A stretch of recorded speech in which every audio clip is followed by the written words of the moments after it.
Public আজকে এত বছর ধরে এইটা বাড়াইছে, যা ডিপার্টমেন্টের এই জমিটা তারা কোথায়, তারা দেখবেন না তাদের জমির উপর স্থাপনাগুলো তৈরি হয়ে গেল।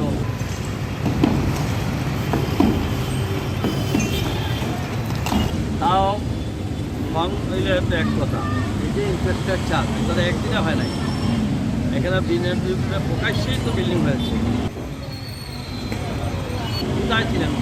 আমার মনে হয় ওই সময়ে যারাই থাকুন না কেন বলবেন অনেকে রিটায়ার্ড করে গেছে, তার জন্য কাজ এইগুলো একটা সরকার এইগুলোতে একটু নজর দেওয়া দরকার, এইগুলোতে ডিপার্টমেন্টালি অ্যাকশন হয়।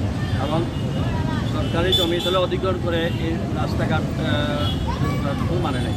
আবার দেখা যাচ্ছে সেটেলমেন্টেও তাদেরকে প্রস্তাবটা দিয়ে গেছে।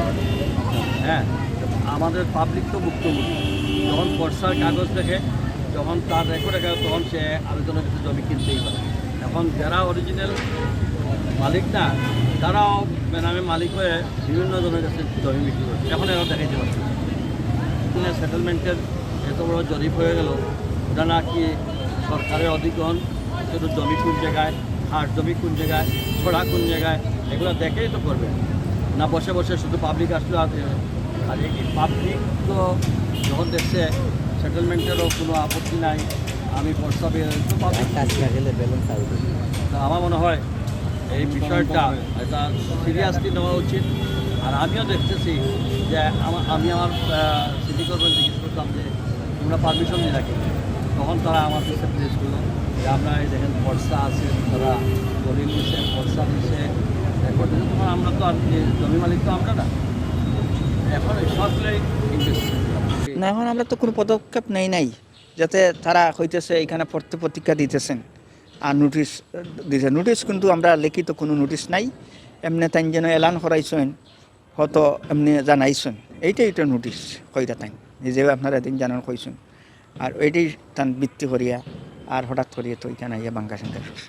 তো আমরা যদি আগে এমনি লিখিত একটা নোটিশ যেন অবস্থির সময় যদি এমনি যদি আগে তো নোটিশ সরকারিভাবে দেওয়া হয়েছে, তো এমনি একটা সিটি দিয়ে যদি জানাইতা বলে এটা বাঙ্গা পড়ে যাব, তোমরা 10 দিনের সময় দিলাম, 10 দিনের ভিতরে তোমরা সব মালপত্র সরাও আর এখান বাঙ্গা পড়বো, এটা অবৈধ। তো অবৈধ যদি রাস্তায় নিতে চাইছে তার নিয়ে যাও, আমরা কোনো আপত্তি নাই। আর আমরা জানাইলে আর আমরা বাড়াটারা বাড়াটির মানুষের আমরা অবগত করলাম, তারা মালপত্র নিয়ে গেল।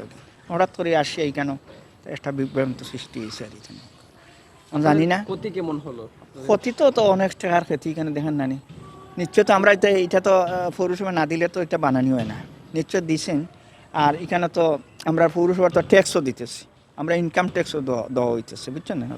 দরকার লাগলে আমরা কাগজপত্র আমরা বার করেও দেখাইতে পারি। এখন আমাদের প্রত্যেক আমরা মালিক না এখানে কর্তৃপক্ষ, তারা যে পরবর্তীতে তাদের কাগজপত্র কইছে আছে, যদি কাগজপত্র থাকে তারা এইটার সমাধান তারা ইয়ে করবে, বুঝছেন না? এখানেও যেন আমাদের ছাত্রকর মেয়র সাহেবের আত্মীয়, তারা অত এগুলো মাহফুদ ভাই আছে তাদের আত্মীয়, মেয়র সাহেবও তারা পরিচিত আত্মীয় লাগে, বুঝছেন না? তার সবসময় আওয়াজ হওয়ার তারার কাছে আছে। তারা এখন তারা কী তা করবো না করবো এটা তারা কর্তৃপক্ষ, তারার ব্যাপার। আমি কোনো জন জানছি না, আমি শুনছিও না। যদি মালিক পক্ষেরও জানাইয়া থাকে সেটা আমি জানি না। আমরা দোকানদার হিসাবে তো আমরা কিছু জানানো উচিত ছিল দোকানদার হিসাবে। আর যেহেতু সিটি কর্পোরেশনের সামনে দোকানটা, কিংবা এই সিটি কর্পোরেশনের দোকানে মানুষ তো আসলে মালিক পক্ষ এক, আর আমরা হচ্ছে দোকানদার, আমরা ভাড়া নিচ্ছি।